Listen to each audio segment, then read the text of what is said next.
शरीर के रहते हुए काम नाश होता है और काम नाश होने से ही ये हमारी जो मांग है वो पूरी होती है।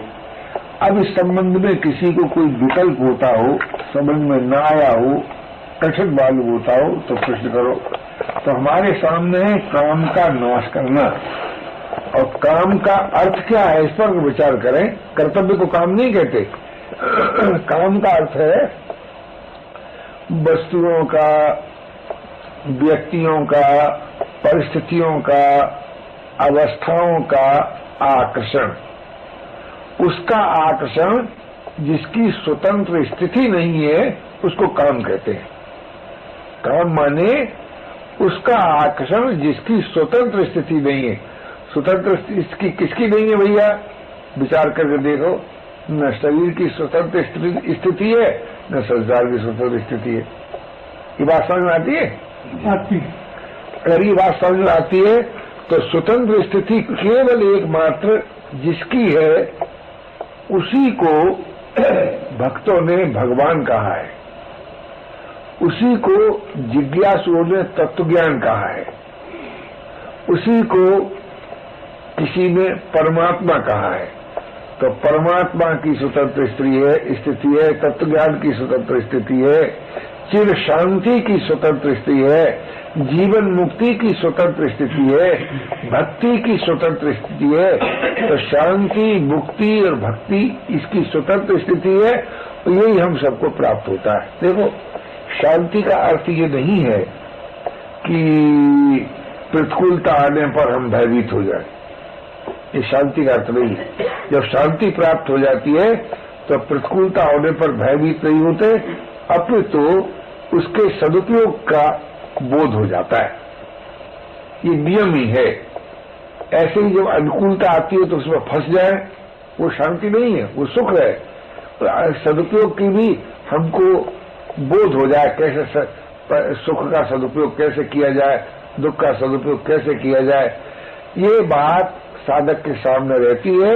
और वो सुख दुख के सदुपयोग के द्वारा सुख दुख से अतीत जीवन जो उसका अपना निजी जीवन है, जिसमें शांति है, जिसमें अभाव नहीं है, जिसमें पराधीनता नहीं है, जिसमें निरस्ता नहीं है, अर्थात जो रसरूप जीवन है वो उसको प्राप्त होता है सुख दुख के सदुपयोग से।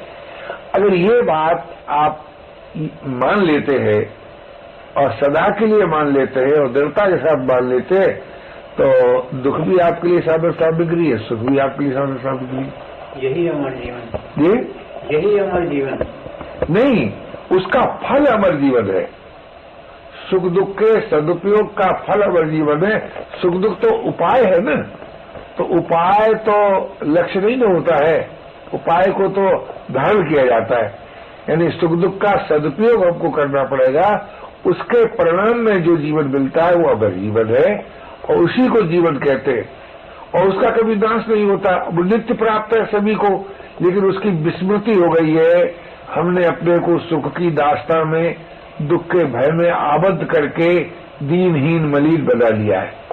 अगर हम सुख की दास्ता में आबद्ध रहो, अगर हम दुख से भयभीत रहो, तो दुख के द्वारा भी वही जीवन मिलता है, सुख के द्वारा भी वही जीवन मिलता है। जैसे प्रत्येक मानव दो पैरों से चलता है, एक पैर से तो चलता नहीं, तो सुख दुख दो पैर है अमर जीवन तक पहुंचने की। कब? जब उनका सदुपयोग किया जाए और उसकी स्वाधीनता मनुष्य को प्राप्त है। ऐसा नहीं कोई कह सकता कि दुख की स्वाधीनता मनुष्य को प्राप्त नहीं है। अरे भाई, हानि हो गई तो निर्लोभ बनो, व्यक्ति चला गया तो निर्मोह बनो, कामना पूरी नहीं हुई तो निष्काम बनो।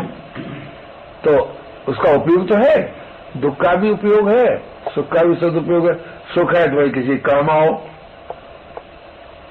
ज्ञान का भी उपयोग है, कुछ बचाओ, ज्ञान हमें प्रेरणा देता है, कुछ बचाओ।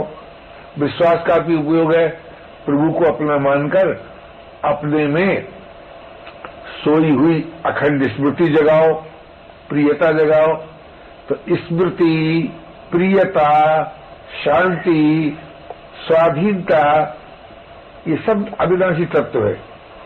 तो उस जीवन में यही सब चीजें हैं, शांति है, स्वाधीनता है, स्मृति है, प्रियता है।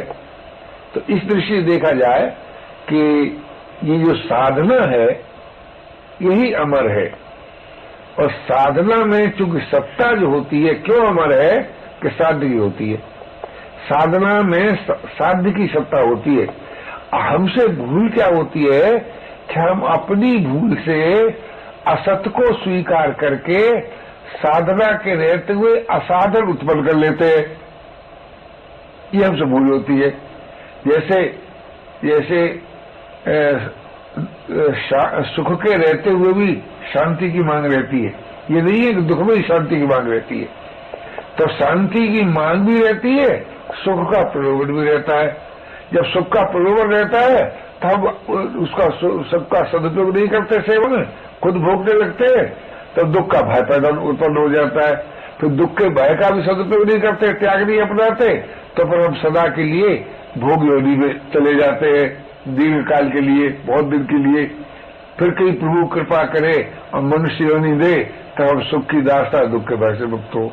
ये जो आपका मानव जीवन है, ये मानव जीवन आपका सुख दुख भोगने के लिए नहीं है, क्योंकि सुख दुख का भोग अगर जीवन का लक्ष्य होता तो पशु पक्षी आदि योनियों में भी सुख भोगा जाता है। हम एक बार कश्मीर गए थे महाराज, 90 की बात है, तो जिनके हम ठहरे थे उनके कुत्ते को जितना सुख था वैसा सुख हिंदुस्तान में करोड़ों आदमियों को नहीं था, करोड़ों को।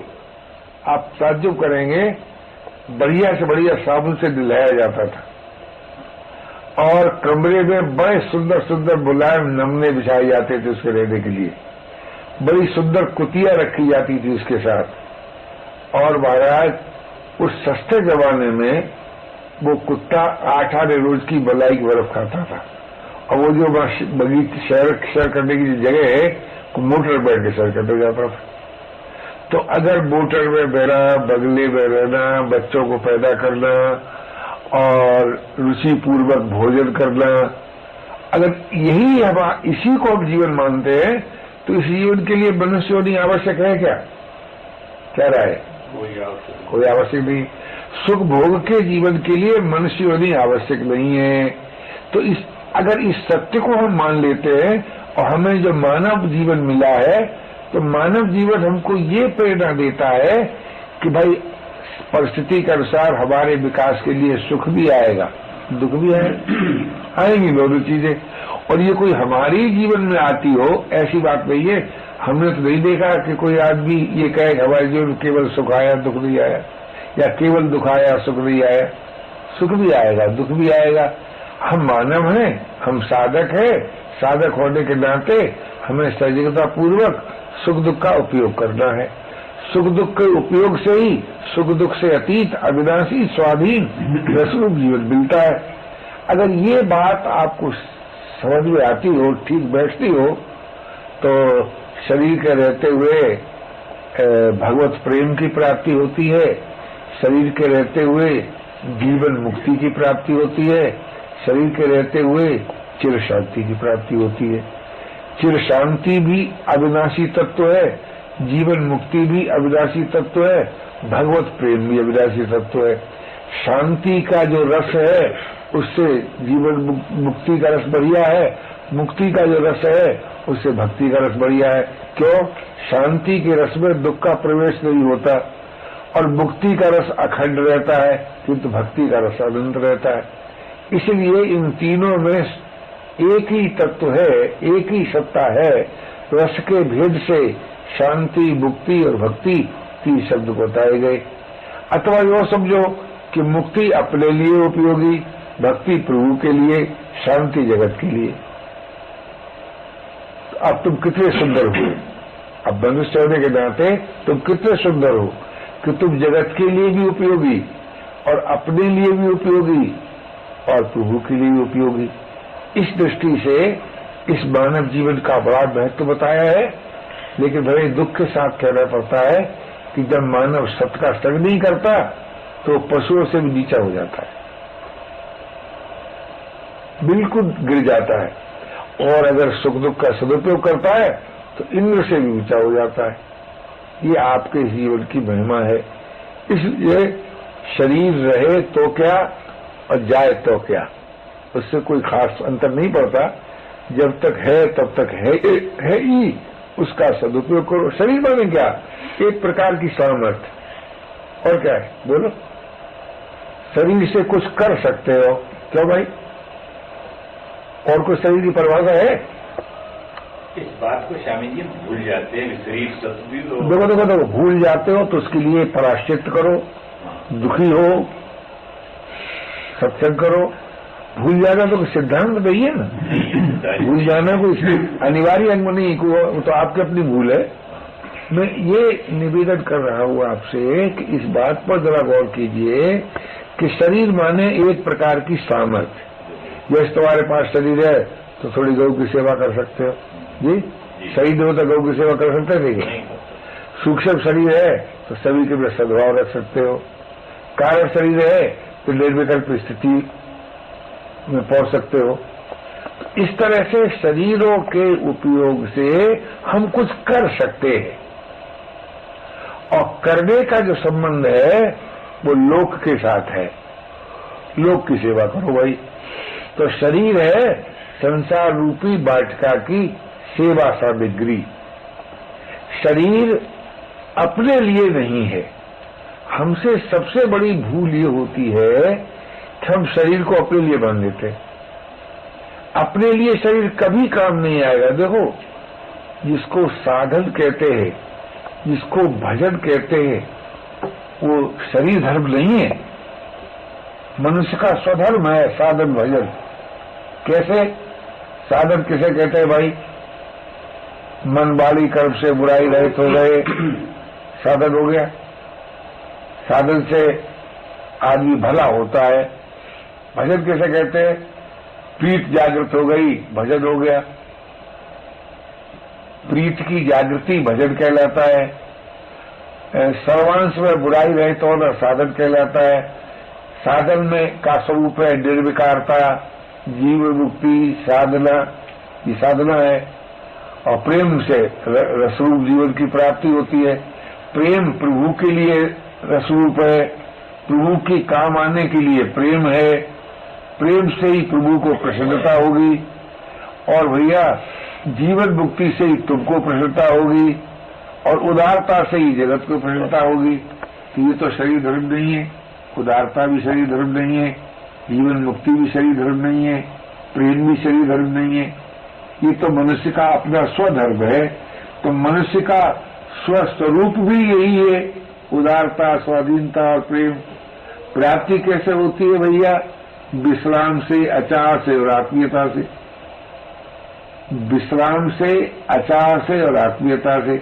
आत्मीयता से प्रेम प्राप्त होता है, आचार से जीवन मुक्ति प्राप्त होती है, विश्राम से फिर शांति प्राप्त होती है।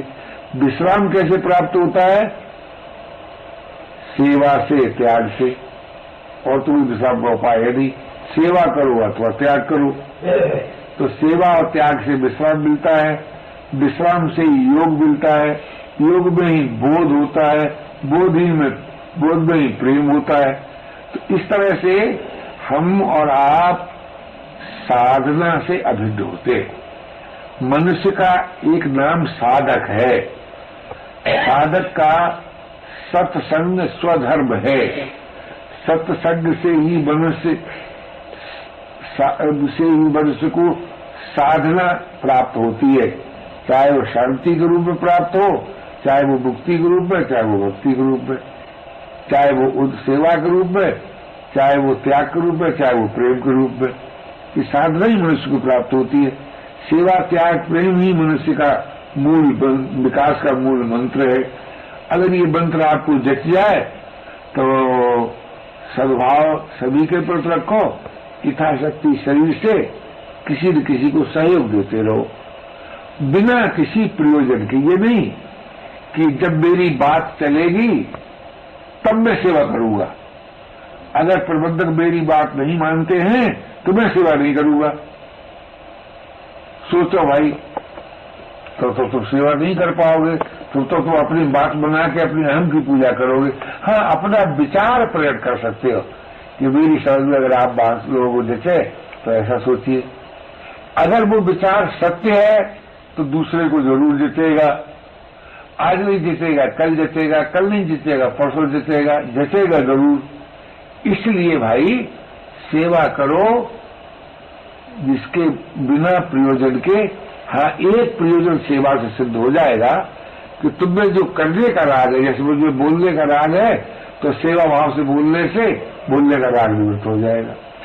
तो राग, विद्यमान राग की निवृत्ति के लिए सेवा करना पड़ता है, और नवीन राग पैदा न हो इसके लिए अकिंचन रचा होना पड़ता है, और भगवत स्मृति और प्रियता जागृत हो इससे भगवान के साथ आत्मीय संबंध जोड़ना पड़ता है। अब जैसी आपकी व्यक्तित्व की बनावट है और उसके अनुसार जिस बात का आपको अधिकार प्राप्त है उसको पूरा करो। मनुष्य साधक है, उसकी हर प्रवृत्ति साधना है। ऐसा नहीं है कि चुप रहना तो साधन है, बोलना साधन नहीं है, बोलना साधन है, चुप रहना भी साधन है, बोलना भी साधन है, देखना भी साधन है, न देखना भी साधन है, सुनना भी साधन है, न सुनना भी साधन है, सोचना समझना भी साधन है, न सोचना न समझना भी साधन है। इस साधन के ही सब रूप है। इसलिए हमें साधना में हमारी अभिरुचि होनी चाहिए, साधना की तीव्र मांग होनी चाहिए, साधना हमको प्यारी लगना चाहिए, वो अवश्य आपको प्राप्त हो जाएगी। और साधना ही तो आपको प्राप्त होती है, और तो कोई प्राप्त नहीं। साधना माने क्या है? साध्य की अगाध प्रियता, साध्य से अभिन्नता, साध्य से अभेदता, साध्य की समीपता, साधना ही का तो है। तो जैसे आपको जिस स्थिति की आपकी रुचि हो, सामर्थ्य हो, उसके अनुसार अपने जीवन में साधना की आवश्यकता अनुभव करे। सुख भोग की रुचि का नाश करे, दुख के भय का नाश करे। कल हम लोग सोच रहे थे जगदीश आएगा तो काम चलेगा, जगदीश आया बेचारा, ऐसी स्थिति में काम कर ही नहीं सकता। तो हमने आज मुक्तेश्वरी से कहा कि देखो बेटी, भगवान हम लोगों को व्यक्ति विश्वास नहीं रहने देगी, वस्तु विश्वास नहीं रहने देगी। और जब जीवन में व्यक्ति विश्वास नहीं रहता, वस्तु विश्वास नहीं रहता, तब प्रभु विश्वास सजीव होता है, और फिर प्रभु की हेतु की कृपा शक्ति आवश्यक कार्य पूरा करती जाती है, अनावश्यक कार्य को नाश करती जाती है। ये प्रभु का मंगल विधान है। इसलिए हमें अपने विकास के लिए वस्तु विश्वास, व्यक्ति विश्वास को तोड़ना चाहिए। अब जैसे हमारे बहुत से साधक हैं और कहते हैं शरीर के बल पर शांति पकड़ना चाहते हैं, तो वो शरीर के बल पर शांति नहीं मिलेगी, सत्य को स्वीकार करने के बल पर शांति मिलेगी। कुछ लोग योग्यता के बल पर शांति खरीदना चाहते हैं, तो योग्यता के सदुपयोग पर शांति मिलेगी, योग्यता से शांति नहीं मिलेगी। कोई लोग संपत्ति के आधार पर शांति करना चाहते हैं, तो संपत्ति से शांति नहीं मिलेगी, संपत्ति के सदुपयोग से। जैसे संपत्ति के सदुपयोग से शांति मिलती है, ऐसे विपत्ति के सदुपयोग से भी शांति मिलती है। प्रभु का बड़ा ही अनुपम विधान है, बड़ा ही मंगलकारी विधान है कि विपत्ति आकर हमें घबराना नहीं चाहिए। कहीं राम राम विपत्ति आ गई, अब हम साधन से वंचित हो गए, सो नहीं। विपत्ति के सदुपयोग से भी साधन मिलता है, साधना प्राप्त होती है, और संपत्ति के सदुपयोग से भी साधना प्राप्त होती है। इसलिए हमें जो प्राप्त करना है उसका नाम है साधना। तो साधना से क्या होता है? हम सबका जो साध्य है, अर्थात जिसको पाकर कुछ पाना शेष नहीं रहता, उससे दूरी भेद भिन्नता मिटती है। ये भैया बड़े महत्व की बात है। साधना साध्य से दूरी नहीं रहने देती, साधना साध्य से भेद नहीं रहने देती, साधना साध्य से भिन्नता नहीं रहने देती। तो उस जीवन से जो हम सबका वास्तविक जीवन है, देखो जीवन शब्द का अर्थ भी परमात्मा है। जीवन माने क्या? जिसका नाश न हो। जीवन माने क्या? जिसमें चेतना हो। जीवन माने क्या? जो रसरूप हो। परमात्मा कैसे कहते हैं भाई? सत्य हो, चित्त हो, आनंद हो। तो जो परमात्मा शब्द का अर्थ है वही जीवन शब्द का भी अर्थ है, ऐसी बात है। इसलिए हम सबको जीवन मिल सकता है। एक बार मैं जय कृष्णमूर्ति से बात कर रहा था, दिल्ली में ठहरे हुए थे वो, वो अंग्रेजी जानते थे, मैं हिंदी जानता था। पंडित रामेश्वर दयाल जो डिप्टी कमिश्नर थे वो अनुवाद करते थे। तो वो निषेधात्मक चर्चा करते हैं, उनका ये सिद्धांत है, ये नहीं, ये भी नहीं, ये भी नहीं, ये हटाते, स्वीकृति को मिटाते। तो मैंने उनसे कहा कि आप स्वीकृति को मिटाते चले जाते हैं, तो क्या मैं ये जानना चाहता हूं, क्या अभाव को आप पसंद करते हैं? बोले नहीं नहीं नहीं, अभाव नहीं है, लाइफ है, लाइफ है। तो हमने कहा भैया आपने जिसको लाइफ कह के स्वीकार किया, अगर मैं उसको भगवान कह के स्वीकार करूं तो आपको क्यों आपत्ति होती है? तो भगवान के खिलाफ जो आवाज उठती है ना, वो तर्क से नहीं उठती, वो आवाज उठती है भगवान के मानने वालों के दुष्चरित्र से, और कोई बात नहीं। भगवान का मानने वाला अगर ठीक आदमी हो तो भगवान के खिलाफ कोई बोल ही नहीं सकता। ऐसे ही सत्य का मानने वाला अगर ठीक खिलाफ हो तो सत्य के खिलाफ कोई बोल ही नहीं सकता। ऐसे ही जीवन का मानने वाला ठीक आदमी हो तो जीवन के खिलाफ कोई बोल नहीं सकता है, बोल ही नहीं सकता। बोधराज भाई ये बात समझ आती है बेटा? हाँ, सोचो। इसीलिए मैं आपसे निवेदन करता हूं, मानव सेवा संघ में बड़ी सुंदर बात कही, दर्शन अनेक, यानी दृष्टिकोण अनेक पर जीवन एक। जीवन अनेक नहीं है, जीवन एक है, और वही एक जीवन हम सबको मिल सकता है, और उसी के लिए ये मानव जीवन मिला है। अगर ये बात आपको जचती हो तो भाई डट जाओ। और देखो, डट जाने का मतलब क्या है? ये तय करो, निर्णय करो, ये हो ही नहीं सकता कि प्राणों के रहते रहते मुझे जीवन न मिले, प्राणों के रहते रहते मुझको जीवन मिलेगा। शरीर पीछे छूटेगा, अमर पद पहले मिलेगा। शरीर पीछे छूटेगा, चिर शांति पहले मिलेगी। शरीर पीछे छूटेगा, प्रेम तत्व पहले मिलेगा। जीवन शरीर के रहते हुए मिल सकता है, इस बात में दृढ़ आस्था करो। सारी दुनिया कहे तो मत मानो। क्यों? अगर जीवन जिसमें तुम आस्था ही नहीं करोगे उसमें तुम्हारी श्रद्धा कैसे होगी भाई? क्या राय है? बिना आस्था की श्रद्धा होती है क्या जी? क्या? और बिना श्रद्धा के विश्वास होता है क्या? और बिना विश्वास के संबंध होता है क्या? और बिना संबंध की स्मृति और प्रियता जगती है क्या? और बिना स्मृति प्रियता की प्राप्ति होती है क्या? क्या राय है जी? इसलिए भाई इस बात में दृढ़ आस्था करो कि एक क्षण का भी समय रह गया है तो महाराज, आजकल तो उस तरह का सत्संग ही नहीं होता। हमने बेपढ़े लोगों के मुंह से जो सत्संग की चर्चा सुनी है, वो पढ़े लिखों के मुंह से तो निकलती ही नहीं, उन्हें मालूम ही नहीं है।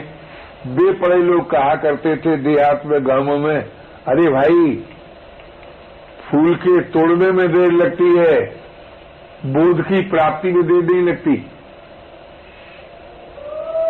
घोड़े की रकेब में पैर देने में देर लगती है, भगवान के मिलने में देर नहीं लगती। ये हमने बेपढ़ों के द्वारा सुना थी इन बातों को। तो एक बार एक पढ़े लिखे के द्वारा सुना कि भाई देखो, भगवान की प्राप्ति में काल अपेक्षित इसलिए नहीं है, वो पंडितों की भाषा है, क्यों? सर्वसाध्य नहीं है। सर्वसाध्य वस्तु के लिए काल अपेक्षित होता है, तो वस्तु के उत्पादन के लिए काल अपेक्षित है, न कि भगवत प्राप्ति के लिए काल अपेक्षित है। तो जो इतना हम सबका अपना है कि जिसकी प्राप्ति के लिए कोई काल की अपेक्षा ही नहीं है, उससे हमें निराश नहीं होना चाहिए। उसके लिए नित नई उत्कंठा बढ़नी चाहिए। उत्कंठा नित नई, मुझे जरूर मिलेगा, जीवन मुझे जरूर मिलेगा, जीवन मुझे जरूर मिलेगा।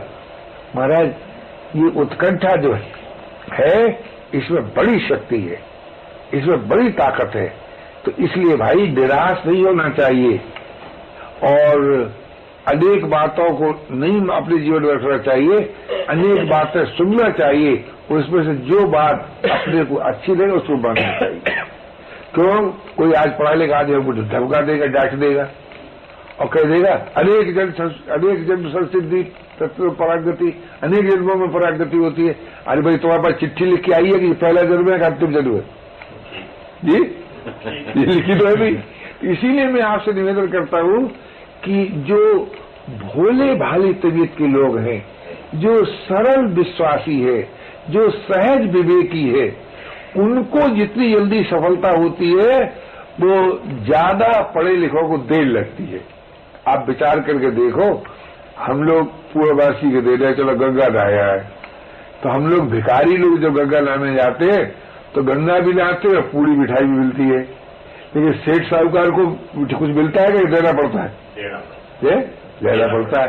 इसलिए जो ज्यादा योग्य होता है वही भगवान से देर में मिलता है, और जो अल्प योग्यता वाला है, अल्प सामर्थ्य वाला है, वो भगवान से जल्दी मिलता है, क्योंकि भगवान तो सभी का है।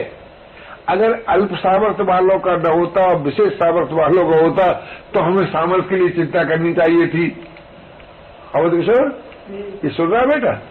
अगर भगवान अल्प सामर्थ्य वालों के लिए न होता, विशेष तो हमें सामर्थ्य की चिंता करना चाहिए। वो तो सभी का है ना, तो सभी का होने से अल्प सामर्थ्य वाले को अल्प साधना से सत्य मिलता है, विशेष सामर्थ्य वाले को विशेष साधना से मिलता है। देखो, एक सेठ को जो मोटर मिलती है वो हजारों रुपया खर्च करने पर मिलती है, और ड्राइवर को उल्टा रुपया मिलता है। मोटर भी बैठने को मिलती है और रुपया मिलता है। आप पता लगाओ, किसी से पूछ रहा कि मोटर बैठना में बड़ा मजा है, तो ड्राइवर ज्यादा देर बैठता है कि सेठ ज्यादा देर बैठता है? बोलो। मोटर ड्राइवर के हाथों में रहती है कि सेठ में हाथ रहती है? ड्राइवर के हाथों में रहती है। इसलिए भैया वो परमात्मा रूपी जो अनंत तत्व है वो हर भाई को, हर बहन को मिल सकता है, उससे निराश नहीं होना चाहिए, और सुख दुख साधन सामग्री है, उसको जीवन नहीं मानना चाहिए।